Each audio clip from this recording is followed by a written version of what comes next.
জ্ঞান অর্জনে মনোনিবেশ করি। হে আমার বুদ্ধ, তুমি আমার জন্য এই বড় কাজটা করো। হ্যাঁ বন্ধুরা, যখনই আমরা ধ্যান করার চেষ্টা করি তখন আমাদের মনোযোগ অন্যদিকে সরে যায় না, অথবা আমাদের মনে সন্দেহ জাগে না যে আমরা ধ্যান কি এবং কিভাবে ধ্যান করতে হয় তা জানি না। ভগবান বুদ্ধ খুব সহজ ভাষায় এই দ্বিধা সমাধান করেছেন।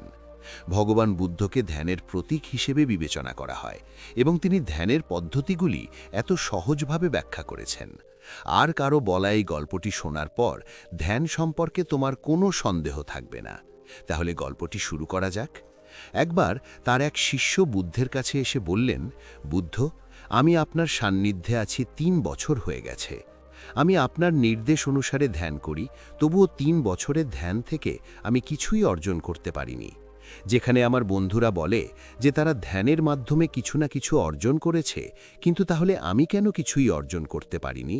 মাফ করবেন বুদ্ধ, কিন্তু এখন আমার মনে এই চিন্তা আসতে শুরু করেছে যে আমি ধ্যান থেকে কিছু পাই কি না, নাকি এটা একটা মিথ যে আমি আজ পর্যন্ত কিছু পাইনি। এবং যারা বলে যে ধ্যান করে আমি এটা পেয়েছি, তারা এটা পেয়েছি, আমার মনে হয় সবাই মিথ্যে বলে। আপনি নিজেই বলেছিলেন আপনার বুদ্ধি দিয়ে অনুসন্ধান করতে, এবং এখন এত বছর ধ্যান করার পর আমার মনে হয় ধ্যানের মাধ্যমে কিছুই অর্জন করা সম্ভব নয়। আপনি কেবল আমাকে পথ দেখান। বুদ্ধ হেসে বললেন, আমি আগামীকাল সকালে সমাবেশে এর উত্তর দেব, তাই সেখানে আসুন। পরের দিন বুদ্ধ সবাইকে একত্রিত করে ধর্মোপদেশ দিলেন। তিনি বললেন, আজ আমি তোমাদের একটা গল্প বলবো। তোমাদের শুধু শোনা উচিত এবং এটিকে গল্প হিসেবে বোঝা উচিত। এটি সম্পূর্ণ কাল্পনিক গল্প। একজন গুরু তার জ্ঞানের জন্য খুবই বিখ্যাত। কথিত আছে যে তিনি সোনার একটি পাহাড় আবিষ্কার করেছিলেন, যার বাকি অংশ ছিল হীরে দিয়ে তৈরি, এবং এর মাধ্যমে তিনি জ্ঞান লাভ করেছিলেন। তিনি পাহাড়ে একা থাকতেন। তিনি দীর্ঘদিন ধরে কোনো শিষ্য তৈরি করেননি। ৩ ভাই তার শিষ্য হতে তার কাছে গিয়েছিলেন এবং তাকে শিক্ষা দিতে বলেছিলেন। গুরু রাজি হয়েছিলেন এবং তাদের নিজের কাছে রেখেছিলেন। তারপর ৩ জন তাকে সোনার গাছ সম্পর্কে জিজ্ঞাসা করেছিলেন। গুরু বললেন, আমি তোমাদের ৩ জনকেই পালাক্রমে উত্তর দেব এবং এটিতে আরোহণের পথও দেখাব। তারপর গুরু প্রথম শিষ্যকে ডেকে একটি রাস্তা দেখিয়ে বললেন, এখান থেকে সোজা যাও এবং কোথাও ঘুরবে না। এই পথ তোমাকে সোজা সেই পাহাড়ে নিয়ে যাবে। তোমার যাত্রা কোথাও থামিও না। শিষ্য তার গুরুর আশীর্বাদ নিয়ে যাত্রা শুরু করলেন। পথে তিনি অনেক সমস্যার সম্মুখীন হলেন। তার পায়ে কাঁটা লেগেছে এবং কিছু পোকামাকড় তাকে কামড়ে দিয়েছে। তিনি কিছু বন্য প্রাণীর মুখোমুখি হয়ে কোনোভাবে বন পার হতে সক্ষম হলেন। তারপর পথে তিনি ক্ষুধার্ত বোধ করলেন। তিনি বনে কিছু খাবারের ব্যবস্থা করলেন। খাওয়ার পর তিনি আবার এগিয়ে গেলেন। তারপরে তিনি একটি মরুভূমিতে পৌঁছালেন, যা বেশ বড় ছিল। তার কাছে খাওয়ার জন্য কিছু খাবার বাকি ছিল, কিন্তু তার কাছে জল ছিল না, এবং তিনি প্রেমে খুব অস্থির হয়ে উঠছিলেন। তবুও তিনি হাঁটতে থাকলেন। শেষ পর্যন্ত তিনি ক্লান্ত হয়ে পড়লেন। এখন প্রেমের সাথে বেঁচে থাকা তার পক্ষে অসম্ভব হয়ে পড়েছিল। এখন তার মনে এই প্রশ্নগুলি জাগতে শুরু করে যে গুরু কি তাকে কোনো ভুল পথ বলেছিল। এখন ধীরে ধীরে তার মুখ ফ্যাকাশে হতে শুরু করে এবং গলা শুকিয়ে যাওয়ার কারণে তিনি মরুভূমিতে পড়ে যান। তারপর হঠাৎ বৃষ্টির ফোঁটা সেখানে পড়তে শুরু করে। তিনি উঠে তৎক্ষণাৎ তার পাত্র ভর্তি করতে শুরু করেন এবং তৃষ্ণা নিবারণ করে আবার এগিয়ে যান। সে এগিয়ে গেল। সে নদীর তীরে পৌঁছে গেল। সে নদী পার হওয়ার জন্য এক অভিনব পরিকল্পনা করল এবং পার হতে শুরু করল। ঝড় এলে তার নৌকা ডুবতে শুরু করল। লোকটিও জলে ডুবতে শুরু করল। ডুবে যাওয়ার সাথে সাথে সে ভাবল, গুরু আমাকে এমন একটি পথ দেখিয়েছেন। আমি এখানে মৃত্যুর কাছাকাছি যাচ্ছি এবং এখন বেঁচে থাকার কোনো নিশ্চয়তা নেই। কিছু লোক এসে শিষ্যকে উদ্ধার করল। তারা কাছের একটি গ্রামের জেলে ছিল, তাই তারা শিষ্যকে তাদের বাড়িতে নিয়ে গেল এবং তাকে খাওয়ালো। কিছু খাবার খাওয়ার পর তারা তাকে সামনের যাত্রার জন্য কিছু খাবার দিল। শিষ্য আবার এগিয়ে গেল। এগিয়ে যেতে যেতে অবশেষে সে সামনে একটি বিশাল গিরিখাত দেখতে পেল। এটি দেখে সে জোরে চিৎকার করে বলল, গুরু আমাকে ভুল পথ দেখিয়েছেন। এই সোনার পাহাড়ের কথা ভুলে যাও। এখানে কোনো পথও নেই। আমার সমস্ত পরিশ্রম নষ্ট হয়ে গেছে। সে তার গুরুর কাছে ফিরে গেল এবং জিজ্ঞাসা করল, তুমি আমাকে ভুল পথ কেন বললে? সেখানে কোনো পাহাড় ছিল না, শুধু বন, মরুভূমি, নদী এবং গিরিখাত। গুরু বললেন, তাহলে তুমি এই সব দিয়ে কি করলে? শিষ্য বললেন, আমি সেখানে কিছু শেখার জন্য যাইনি। আমি সেই সোনার পাহাড় খুঁজতে গিয়েছিলাম, যা আমি খুঁজে পাইনি। সেই পথ থেকে আমি কি শিখতে পারি? পথটি দীর্ঘ এবং খুব কঠিন ছিল। এটি খুঁজে পাওয়ার আকাঙ্ক্ষায় আমি যা কিছু খুঁজে পেতে পারি তার সব চেষ্টা করেছিলাম, কিন্তু এত কষ্টের পরেও আমি কিছুই পাইনি। তারপর গুরু বললেন, অপেক্ষা করো, আমি তোমার অন্যান্য ভাইদের বিক্রি করে দেব। শিষ্য বললেন, ওরা কি সেখানে কিছু পাবে না? শিষ্য বললেন, ও, সেখানে কিছুই নেই, তারা সেখানে কি পাবে? তারপর গুরু তার দ্বিতীয় শিষ্যকে আশীর্বাদ করলেন এবং সেও সেই পথে রওনা দিলেন। কয়েকদিন পর সে ফিরে এলো এবং গুরু জিজ্ঞাসা করলেন, তুমি কি সেই পাহাড় দেখেছ? শিষ্য বললেন, আমি কোনো পাহাড় দেখিনি, সেখানে কেবল একটি খাত ছিল। আমি ভেবেছিলাম হয়তো আমি পথ হারিয়ে ফেলেছি, তাই আমি তোমার কাছে পথ চাইতে এসেছি। তারপর গুরু জিজ্ঞাসা করলেন, তুমি এই সব থেকে কি শিখলে? শিশুটি বলল, গুরুদেব, আমি একটা উপত্যকা থেকে আমার যাত্রা শুরু করে সামনের দিকে এগিয়ে গেলাম। দেখলাম কিভাবে সমস্ত জীব একে অপরের উপর নির্ভর করে এবং একে অপরের খাদ্য হয়ে ওঠে। এরপর আমি একটি মরুভূমিতে পৌঁছালাম। সেখানে পুরো যাত্রা জুড়ে আমি পানির জন্য মরিয়া ছিলাম। কিছুক্ষণের জন্য আমারও তাই মনে হয়েছিল। মৃত্যুর কাছাকাছি আসার সাথে সাথে আমি জীবনের মূল্য, প্রতিটি নিঃশ্বাসের মূল্য বুঝতে পেরেছিলাম। আমি সেই অমৃত পান করেছিলাম যা আমাকে জীবনে ফিরিয়ে এনেছিল। জলটি অবিশ্বাস্যভাবে মিষ্টি ছিল এবং আমি বুঝতে পেরেছিলাম যে জলই আসল অমৃত। তারপর আমি একটি নদীতে পৌঁছালাম। এটি ছিল সুন্দর, এর জল স্ফটিক স্বচ্ছ। আমি সেখানকার গাছ কেটে একটি অনন্য সেতু তৈরি করেছিলাম, যার মধ্য দিয়ে আমি নদী পার হচ্ছিলাম। যখন একটি টর্নেডো আঘাত হানে তখন এটি ভেঙে যেতে শুরু করে এবং কিছু জেলে আমাকে উদ্ধার করে। আমি বুঝতে পেরেছিলাম যে বিপদের সময় আমরা সবসময় চাই কেউ আমাদের সাহায্য করুক, কিন্তু আমরা কখনো তা করি না। পরে সেই জেলেরা আমাকে তাদের বাড়িতে নিয়ে গিয়ে আমাকে খাওয়ালো। সেখানে আমি দেখলাম মানুষ ক্ষুধার্ত, উন্নত জীবনের জন্য আকুল। কেউ অসুস্থ, কেউ চিকিৎসাধীন, কেউ স্ত্রী।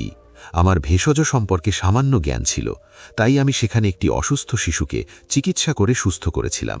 তারপর আমি বুঝতে পারলাম অন্যদের সাহায্য করলে কতটা শান্তি আসে। সেই জেলেরা নিজের জন্য খাবার ছিল না, তবুও সে আমাকে খাওয়াতো এবং যাত্রার জন্য খাবারও দিত, যা নিয়ে আমি আমার পরবর্তী যাত্রায় রওনা হলাম।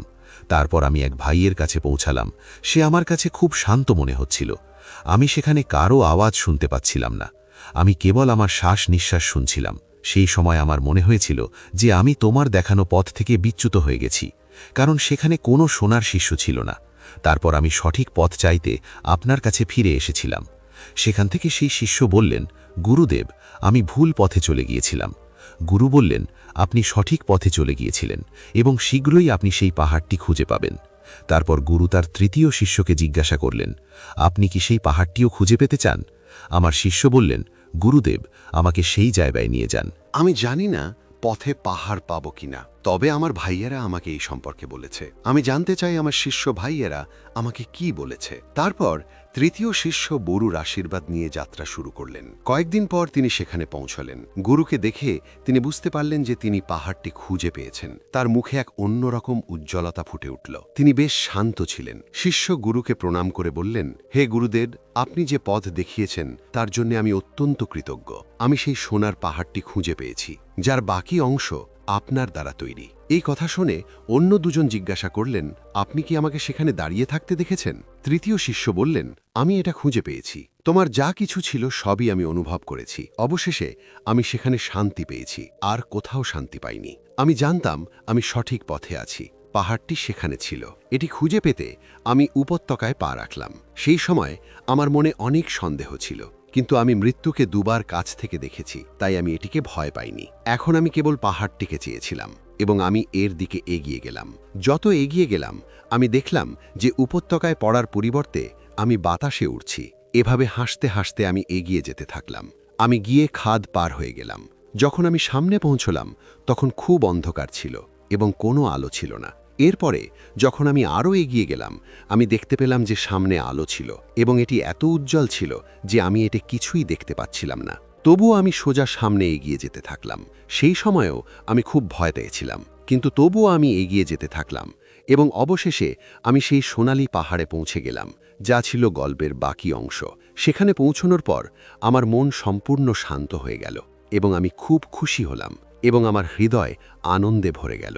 গল্পটি শেষ হওয়ার পর বুদ্ধ সকলকে জিজ্ঞাসা করলেন যে তারা এর থেকে কি শিখেছে।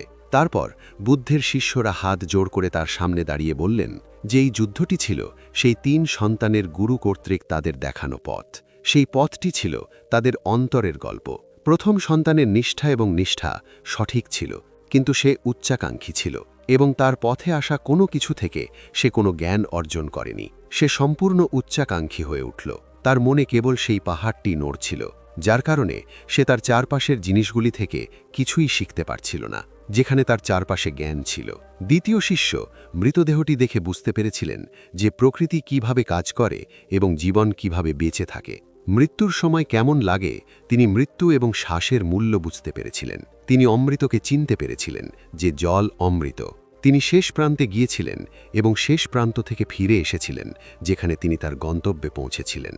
তিনি অতল গহ্বরে ভীত হয়েছিলেন, যার শান্তি তিনি পছন্দ করেছিলেন, কিন্তু তিনি বুঝতে পারেননি যে এটি তার পথ এবং তিনি এটিকে ভুল পথ বলে মনে করেছিলেন এবং তার গুরুর কাছে ফিরে এসেছিলেন।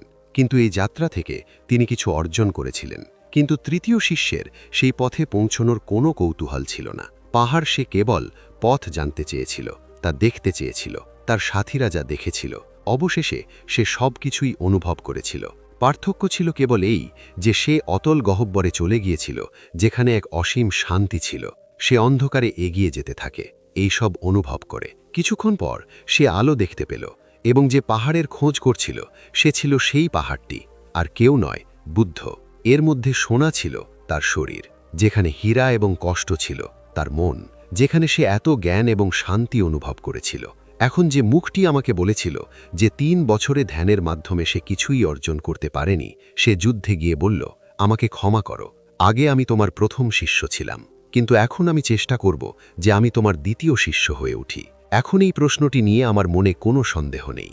তাই বন্ধুরা, আমরা সবাই গন্তব্যের দিকে মনোনিবেশ করি, কিন্তু আসল আনন্দ কুকুরের পথের, এবং যে ব্যক্তি পথ উপভোগ করে গন্তব্যে ভ্রমণ করে, গন্তব্যে পৌঁছনোর সাথে সাথে অপরিসীম শান্তি অর্জন করে, এবং যে ব্যক্তি কেবল গন্তব্যে পৌঁছনোর জন্য চিন্তিত সে পথ উপভোগ করতে সক্ষম হয় না। তাই পথটি গন্তব্যের চেয়ে বেশি গুরুত্বপূর্ণ হয়ে ওঠে। যদি আপনি এই গল্প পছন্দ করেন, যদি আপনার কাছে এটি সামান্য তথ্যবহুল মনে হয়, তাহলে আপনার আত্মীয়-স্বজন এবং বন্ধুদের সাথে শেয়ার করুন। আপনার বন্ধুদের সাথে শেয়ার করুন এবং এই ধরনের তথ্যবহুল পোস্ট শেয়ার করুন। গল্প শুনতে আমাদের চ্যানেলটি সাবস্ক্রাইব করুন এবং অবশ্যই এই ভিডিওটি লাইক করুন। পরবর্তী গল্পে দেখা হবে, ততক্ষণ পর্যন্ত নিজের যত্ন নিন।